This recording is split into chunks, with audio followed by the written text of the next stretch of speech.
When you go through here, they're not going to be the same coefficient anymore. So they're not going to both be identical. You're going to have to make them that way. Now, when you look at this here, we have 3x and 5x, and we have -4 and 6. There's no right or wrong answer here. You can either get rid of the x's or the y's first. It doesn't matter. All right? If I was doing it, I would get rid of the y's. Why do you think I would do that? They're even numbers. Nope, not because they're even. There's something about them that's very nice, though. One's already negative. One's already negative. Where do we have a tendency to make our dumb mistakes at? The negative. So if we can avoid negatives, we avoid negatives, right? I'm going to show you what you would have to do to get rid of the x, but that's not how we're going to do the problem. Okay, when you look at it, you have to get the coefficients the same. That means you're looking for the least common multiple. What's the least common multiple of 3 and 5? 15, right? So what do you have to multiply the 3 by to make it 15? 5. Well, I can't just multiply one thing. I have to multiply everybody. What do I have to multiply the 5 by to get to 15? 3. But see what happens? If I choose these, I get 15x and 15x. Are they opposite? No. So one of them has to be negative. Does it matter which one I choose? No. Okay, do you understand how that would work? So you just add a negative sign? Yep, you would just do like that. So you don't do that like the last thing, like the -1. Okay. All good? All right, so I chose the y so I can avoid that negative sign because we like to mess those up, right?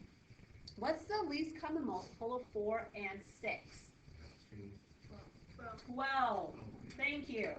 It's not 24. Even though if you use 24, would it work? Yeah, would you get fairly large numbers? Yeah, we don't like that, right? So 4 and 6 is 12. So what do I have to multiply? So you're looking at these two. Least common multiple is 12, right? What do I have to multiply 4 by to get to 12?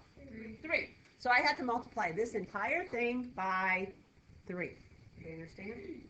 Okay, what do I have to multiply 6 by to get to 12? 2. So I multiply the whole thing by 2. Do I need to make one of them negative?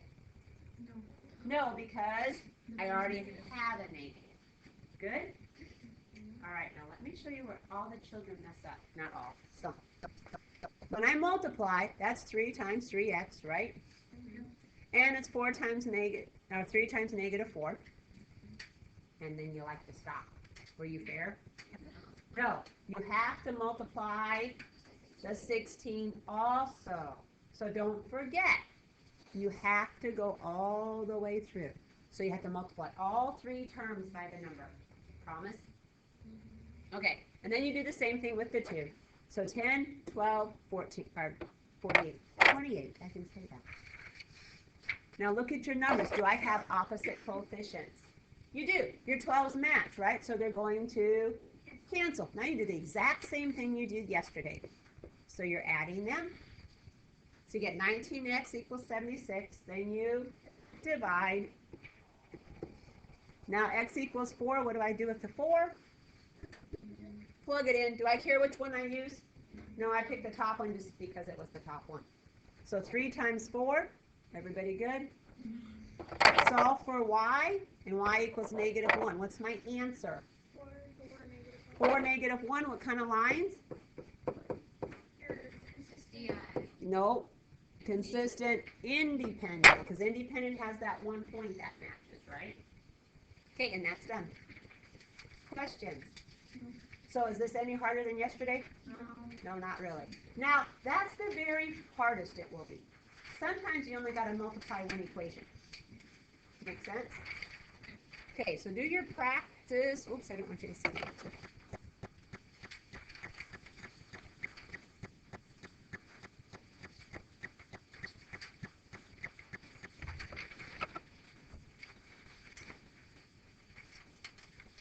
When you figure out which one to eliminate, check with your neighbor to see if you agree.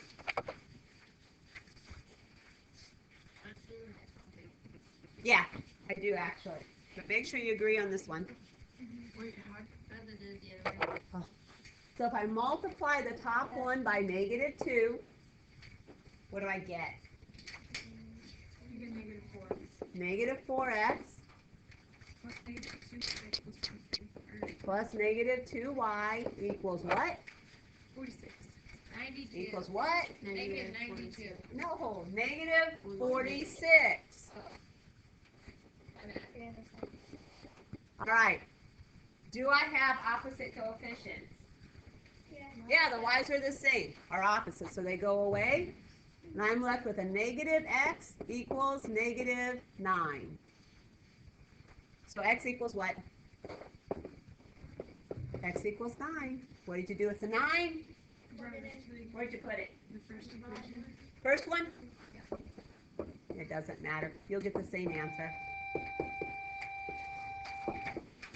O's and octave the opposite. All right, guys, you can do your homework because there's nothing different. Yep.